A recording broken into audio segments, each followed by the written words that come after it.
What is up, everybody? Welcome back to another episode of Fantasy Time. I am your host, Jacob Cutler, the Fantasy Guy, and it feels good to be back on a Wednesday. Woo! We got some content for you guys, and boy, do we have some content for you guys, because we were just given a second Christmas, a second birthday, 4th of July all over again. I mean, any major American holiday, you name it, we just got it all balled up, packaged up, and just hand gifted to us, because what a weekend of football we just saw. Holy moly. I mean, it goes to show that every single team that won last week, or I guess 2 weeks ago in the wild card weekend, they 100% deserve to win those games, right? Whatever the outcome of those games were, the better team at the end of the day won, because the matchups and the games that we got, you couldn't have asked for much better. I mean, I think a lot of people are in agreement with this, that was the best round of an NFL playoff there has ever been. I mean, 3 of the last games coming down to game-winning field goals, and the final game, in art, it surpassed a game. It surpassed just people throwing a ball around. What we saw on Sunday night was art at its finest form. I have never in my life seen better quarterbacking than I witnessed on Sunday night. That it was truly a treat, truly a cherry to put the top on the Sunday that was the NFL Divisional round. And we are going to get into it. We're going to break it down. We're not going to go through every single thing that happened, but I am going to go over some of the key moments of this past weekend. We are going to watch some film. I got some film for you guys, and we're going to watch it, and you guys are going to check it out, and I'm just going to give you guys my thoughts. A lot of things happened. We saw a lot of things this weekend, and we are going to get into it. So stay tuned for that. But you know what I always say. If you guys like at any point what you're seeing during this video, please do me a favor. Smash that like button, smash the subscribe button, just tap on that bell notification. That way, anytime new videos drop, and they drop every Wednesday and Friday, you're right there to consume the content, because we're always dropping the knowledge. I'm always dropping it. Brandon, when he joins me on Friday, is always dropping it, right? It's right at your feet. You got to look down. Pick it up, shove it in the head of yours, shake it around, and boom, better fantasy player and a more knowledgeable football human being, right? Because that is what it's about. If you're not growing, you are dying, right? So always look for that opportunity to expand your knowledge in anything that you do. It's just how you gotta live your life, right? So please smash that like button, smash the subscribe button, just tap on that bell notification to stay up to date on all the latest content. And then remember, boom, please remember to check out our new website, fantasytimesports.info, okay? fantasytimesports.info, right? Be sure to check out our website where all of our videos get uploaded automatically. We have updates on there, so if anything is going on throughout the week, like we won't be able to do the Friday video, which it's probably never going to happen. The Wednesday video, we've run into some issues, right? All the updates now will be on there if you don't have Facebook or Twitter. I've just made one central location for you guys that you can view everything. Everything is there for you. So remember to go to fantasytimesports.info and check it out. All right, without further ado, let's get into it. Let's get into it. We're going to be talking about the divisional round of the playoffs.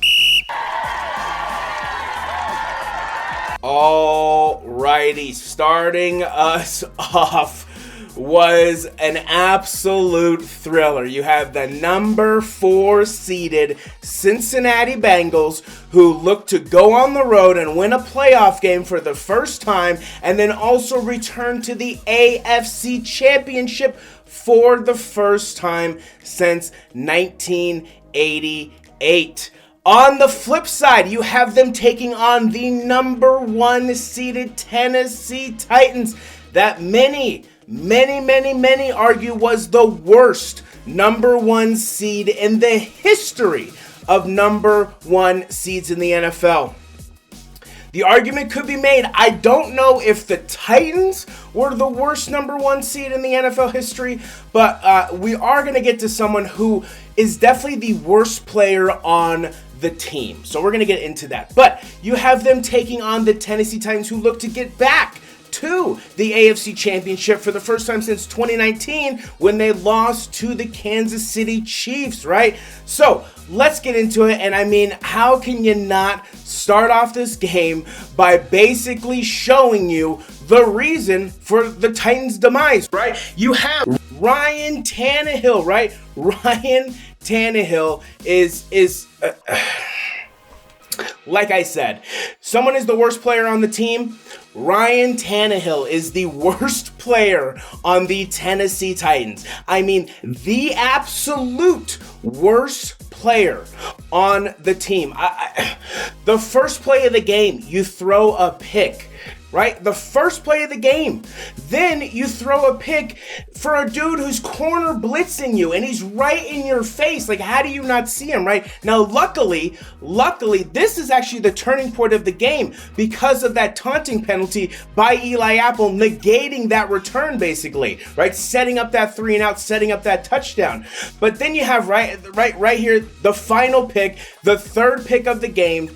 It's just inexcusable, and the Tennessee Titans will be looking for a brand new quarterback in the next season. I guarantee it. In the offseason and in next season, we will see somebody new quarterbacking the Tennessee Titans. Now, you know somebody we won't see new quarterbacking a team? That is Joey Burrow, Joey Franchise, who put on an absolute beauty of a performance. Now, did he throw any touchdowns? No.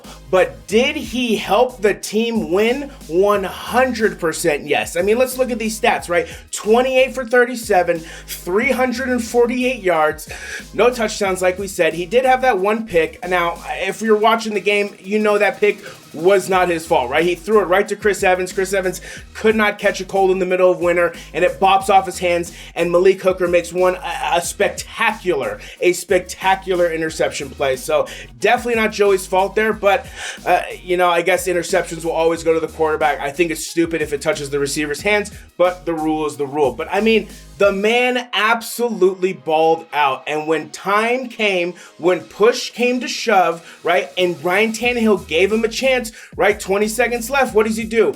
Boom, hits Jamar, you know what I'm saying, wide open, and that's the game. And that is the game. And then who do you leave it up to? You leave it up to the kid, right? The kid who couldn't miss. He could not miss. Holy moly, talk about a rookie performance for the ages. 4 for 4 with the game-winning 50-plus yard field goal on the road, your second playoff game, divisional game. Absolutely unbelievable. What the Cincinnati Bengals are able to do and look to be able to be doing, right, this postseason is miraculous. It's just simply miraculous. Like, that, there's really no other word for it, right? And Joey B looks to be the guy who can do it, right? I believe in him. I certainly believe it. I have zero doubt, and I know this is crazy to say, but I truly believe that the Bengals will go to the Super Bowl under Joe Burrow's leadership this season. I think if anybody can get the job done on the road in Arrowhead, right? And obviously we'll get to that. It's Joe Burrow, right? It is Joe Burrow who has ice in his veins. Like someone, if you slice his arm, literal ice cubes will fall out of his arm. That is how ice cold this guy is. So the Cincinnati Bengals take down the Tennessee Titans 19-16 on a walk-off game-winning field goal that was an absolute thriller. Absolute thriller. But wait, there's more, right? There is more to there's more to the action, because guess what? We had another snoozer/thriller at the end of the night, right? We had another game on Saturday night, and that was the number 6 seed, I believe, number 6 seed San Francisco 49ers taking on the number 1 seed Green Bay Packers. Now, like I said, this game was a snoozer/thriller because there was really two key plays in this game, right? There was only 2 key plays, one being the blocked field goal before halftime, right? That is such a massive play. It saved the game. I mean, I'll say it saved the game, because then, then the Packers go down and score again, right? Now it's 16 instead of 13, so it definitely changes the game. And then the play that basically breathed life into the Niners, the block punt.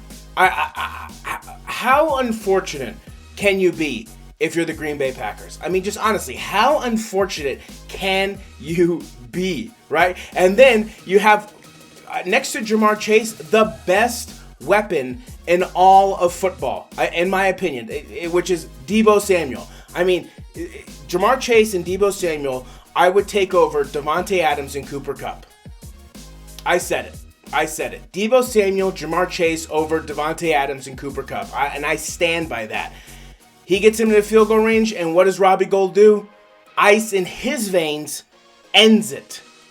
Ends the Packers' dreams. Possibly ends Aaron's career in Green Bay, right? We were talked about on Friday. If they lose this game, Brandon and I think that he's gone. Brandon and I think that Aaron is gone. And I wouldn't blame him, honestly. I really wouldn't. And I'm thinking Denver has a real good shot at landing Aaron Rodgers, which would make the AFC West absolutely ridiculous. Absolutely ridiculous. But Aaron Rodgers, I can honestly see him going to Denver. We'll see what happens this offseason. But the San Francisco 49ers and that defense just come through. That's all they do. They just come through. And I expect the Bengals and the Niners to win next week, or this upcoming week. Will they do it? I don't know. A Kansas City Chief, Los Angeles Rams. I mean, I just want to throw up and barf when I say that. The Super Bowl is very possible. That it is very possible. But I think everybody wants to see the Cincinnati Bengals and the San Francisco 49ers. It is a rematch. But at the end of the day, in my opinion, these two are the best teams. I know the Chiefs made a very strong statement. The Chiefs made a very strong statement, and even the Rams have made a very strong statement. But in my opinion, when push comes to shove, backs against the wall, I think the Cincinnati Bengals and the San Francisco 49ers are the better team. So we're gonna see. I love that we're gonna see it play out. I'm looking forward to it because the San Francisco 49ers in the cold, right? Elements didn't matter, didn't get in their way. So real weapon there, and it's if they can stop Deebo, right? Deebo is the key to the San Francisco 49ers success. Jimmy G is a better Tim Tebow, right? When his back's against the wall, when push comes to shove, when it's winning time, that is when the best Jimmy comes out. Now, of course, he's better skill-wise than Tim Tebow. I'm just talking about that winning gene. Tim Tebow has this winning gene, and Jimmy G seems to have this winning gene where if you give him a chance, 9 times out of 10, he's going to beat you. 9 times out of 10, he's going to beat you. So that's what makes the Niners so dangerous, and that's what you got to watch out for. On Sunday, right, we thought a little bit of a lull in the action was going to happen. Nope. We got even more thrillers. Right? Our first game of the day. We had the number 2 seeded, I believe. The Rams were number 4 seeded, number 4 seeded Los Angeles Rams taking on the number 2 seeded Tampa Bay Buccaneers. It looked like a blowout early. It looked like a blowout early, and, there's something about Tom being down 27-3. Just Tom having 3 points, in the third quarter with little time left. For some reason, something just clicks in his brain. He's like, you know what? Okay, let's challenge myself. Let's just see how long I can go without really playing hard, and then I'll turn it on, and we'll see if I can catch up, right? Because that's just what it seems that he does, right? That is all that it seems that Tom does, right? Is he just, right at this point, he's not playing against the other team. He's just playing a game against himself. Right? You have the touchdown right here to Leonard Fournette, which you knew. As soon as they scored this touchdown, you're like, okay, all right, here it comes. Here it comes. The comeback is coming. And then he just drops this dime into Mike Evans. And I mean, Jalen Ramsey, Jalen Ramsey, recognizes the single coverage and just laces it. And then right here is where I'm going, are you kidding me? I started laughing. Just comical. Legit comical, because you could see it coming, and then Leonard Fournette drives it down the field, and then ultimately on 4th and 1 takes it in to the end zone. And then of course you have the blown coverage. You have the blown coverage against Cooper Kupp, right? The blitz wasn't relayed, and what did it lead to? A monster catch, a monster throw, and Matt Gay comes in and seals the deal, right? Tom Brady got Tom Brady'd. But the important thing here is the Rams. If the Rams can get out of their own way, they are a dangerous team. The only thing that looks like they can stop the Rams is the Los Angeles Rams, right? They let the Tampa Bay Buccaneers right back in that game, just right back in there. Obviously, the blitz wasn't relayed at the end. If you're seeing all the articles now that came out, that half the team didn't even know that they were doing a cover 0 blitz all, right? An all-out blitz. So half of them are just standing there. So the Rams just have to get out of their own way. Now, we will see if Sean McVay can shed, that the dark cloud over him when he plays the San Francisco 49ers, because lately the Niners have just dominated the Rams. Niners fans are going into this fully confident. They're not scared of the Rams, no matter how well they are playing. So that is the biggest thing that you have to take away from this, is that Niners fans aren't scared, and the Los Angeles Rams, as long as they stay out of their own way, have a very, very, very high chance of making the Super Bowl and honestly winning the Super Bowl. That defense, and Brandon and I talked about it, early on in our videos. Once that defense gels, once that chemistry comes together, and you're seeing it. You're seeing it. Odell is oh my goodness. It's just a super weapon. Von Miller, super weapon. Aaron Donald, obviously he's been there the whole time, but Von Miller just magnifies Aaron Donald, who's just a freaking Mecha Godzilla. He's just a monster. He is just a kaiju. He's just something that we've never seen before in a defensive lineman, and he's doing it on the interior. A lot of people talk about the outside, right? The outside rushers. No. Aaron Donald is getting this done on the interior line. I'll wait and let you think about that. He is not a D-end. He's not classified as a D-end. This dude is a D-tackle, and he's that dominant. Just think about that. So, Aaron Donald is a freak of nature. It's going to come down to defense. It always does. And it's just a matter of if the Niners can pull some magic out of their hat like they did the last time. And we'll see if it might be a tale of two halves again, because it very well could be a tale of two halves, just like it was the first time. I'm excited to see it, but that Rams defense and that Rams team is gelling at the right time.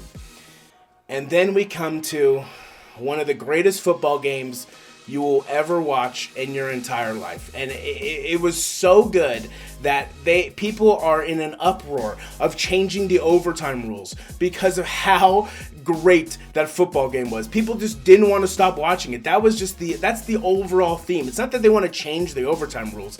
It's that people just didn't want to stop watching those two just go back and forth, just down the field, play after play, series after series. It was, again, like I said in the intro, it was art. It surpassed the game. It surpassed them playing the position of football. It was literal art, what you were watching on Sunday evening. It was some of the best quarterback play you will ever watch in your life. Now, we're not going to go through the entire clips of the games because we can just sum up the game in the last 2 minutes of the games, right? So let's get into it, right? So, right, you got the first play on 4th and 13. 4th and 13.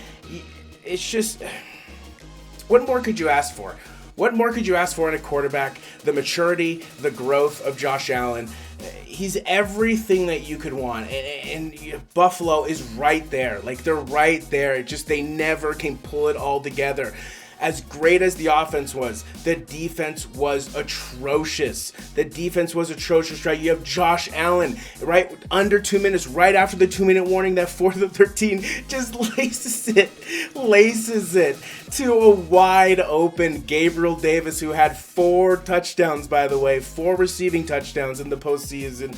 And then you have him going here, a magician, right? We call Mahomes a magician. Josh Allen is a magician, right? He gets the 2-point conversion and puts them up by 3. Everyone's thinking, okay, here we go. Let's see what Mahomes has got. On the second play, what a weapon this man is. I was watching this and I was, tackle him. Just tackle him. Touchdown. It was unbelievable. It was unbelievable. He just kept getting faster and faster, right? The safety had the perfect angle on him, and he just ran right by him. But like it was nothing. So, I mean, Cheetah, you get the name for Cheetah for a reason, but it's ridiculous. Everybody, you have the angle on him, and then boom, gone. Like, you have to almost go 2 or 3 angles up before you can even tackle him, right? Did that stop Josh Allen? No, because what did he do? Drive the ball all the way down the field, and with 13 seconds left, throws a touchdown to guess who? Gabriel Davis. Now, every Buffalo fan in the world is going bananas, right? Every Buffalo fan is going bananas right now, right? Have we finally conquered the beast that is Patrick Mahomes? Has he finally done it? We all know Josh Allen did. Josh Allen was fired up after this, right? Look at that passion. Look at that emotion. But it's Patrick Mahomes. It's Travis Kelce. Backyard football. It's something that we haven't seen. We just haven't seen before. It's a style of football that we haven't seen, and it seems that only the Chiefs can do it because Harrison Butker comes in, kicks the game-tying field goal, and everyone's like, oh boy, here we go. We know what's going to happen, right? We know what's going to happen. He's going to kick the field goal, and the Chiefs are going to win. And what just happened, right? A coin flip decided this game. As much as we don't want to say it, a coin flip decided this game because after this kick, they go to overtime. Pat gets the ball, drives the field, and does this. Looking to the end zone for the win. He caught it. Ball game. I mean, it's unbelievable. It's unbelievable what the Chiefs are able to do, what Patrick Mahomes is able to do, what Travis Kelce is able to do, what Tyreek Hill is able to do. I'm not discrediting anything that the Chiefs have done or are doing. It is simply, it's astounding, it's stunning, it's something that we will probably never see for another, 10, 15 years, maybe ever. We'll see, we have so many dynamic quarterbacks in the league right now. It's crazy. We have so many dynamic quarterbacks in the league right now.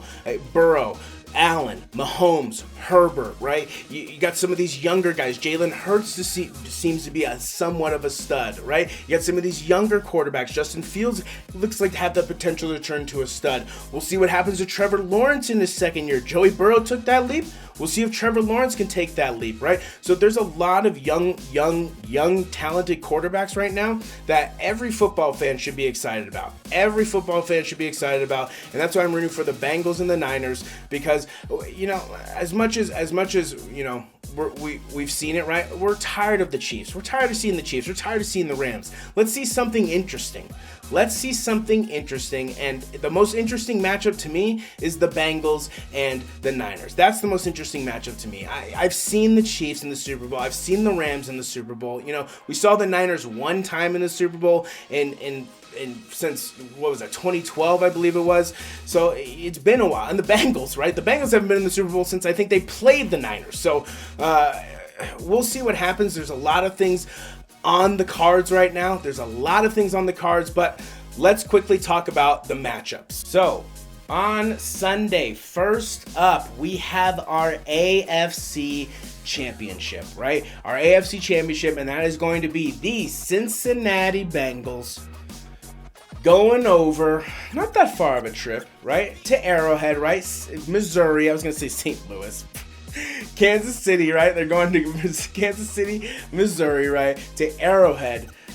It's going to be tough. It's going to be loud. It's going to be an atmosphere that I think Joe has only been in maybe once or twice. He said the SEC was wilder, but we'll see what happens with Arrowhead. I think he can do it, though. I think he can do it, right? So we have the Cincinnati Bengals. We have Joe Burrow and crew versus Pat Mahomes and crew, right? We're going to see it go down. It's going to be exciting. I'm hoping it's going to be a slobber knocker, as the great Jim Ross would say. I'm really hoping that the Bengals can get this done. You know, if it was the Bills, I think I could enjoy this game. It's the Chiefs and Bengals. I can't enjoy this game. I need Joey to get this done. I need the Bengals to get this done, right? And then in our evening game, in our 4 o'clock slot, our 7 o'clock slot for the people on the East Coast, or 6 o'clock slot, I guess, you have, we've seen it.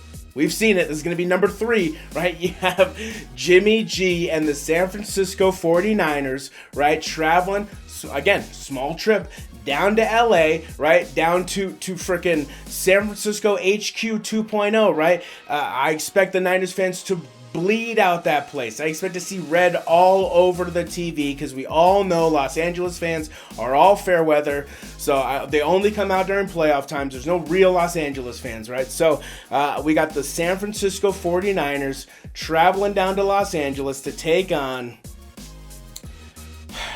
the Los Angeles Rams, right? Matt Stafford. The only one I'm rooting for is Matt Stafford. I'm kind of rooting for Odell. It'd be nice to see him get a Super Bowl II with all the crap that he takes, because he's different than Odell, right? He talks all this crap, but then he backs it up, right? Then he goes out and just like shuts everybody up. Antonio Brown, as much crap as he talks, right, and as some of it does seem kind of accurate with the way Arians acted, he's still a loudmouth. He's still a loudmouth, and he's still disruptive on a team, right? So I'm pulling for Odell. I'm pulling for Stafford. But it's going to be Matt Stafford and crew versus Jimmy G and crew. We've seen it. Number 3. It's going to be it's like a heavyweight fight, right? A heavyweight trilogy. We saw 1. We saw 2. 2 was a thriller. And now we saw 3, right? A rumble down in SoFi. This might be the thriller down in SoFi, right? The thriller in LA, right? It could be one for the ages. The only thing I'm hoping for is that we get great games from both teams, or from all 4 teams. That's all you want as a fan, I think. I think you just want this weekend to be as good as last weekend. I don't think anything will be as good as last weekend, but you can hope that, you know, the teams that should be advancing and competing are there, right? That's what you want. If it's a competitive game, you know that those teams deserve to be there. That's really the tall tale sign. So we'll see what happens. Obviously, I'm rooting for the Bengals. Obviously, I'm pulling for the Bengals. I'm nervous, but I'm excited, and I'm excited to be here, and I'm so proud of this team. I mean, win, lose, draw, whatever happens. As a Bengals fan, being proud of your team and proud of the season that you had and proud of the franchise, I guess, as well. those things don't usually go together. My true Bengals fans know that. Those things don't usually go hand in hand with the Cincinnati Bengals. And Bengals fans don't usually experience what we're experiencing right now. So, again, whatever happens, could not be prouder for that team. Love that team. Could not be prouder for the franchise. Could not be prouder for the city.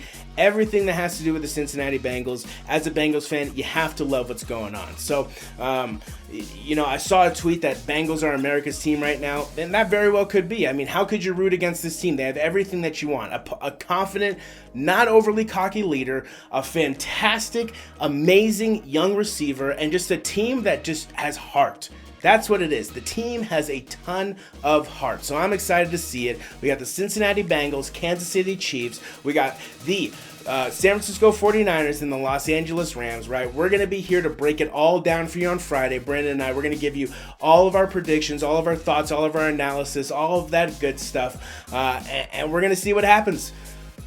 We're only a few days away, right? We're only a few days away. I am so excited. I can't wait. Yeah, I really cannot wait.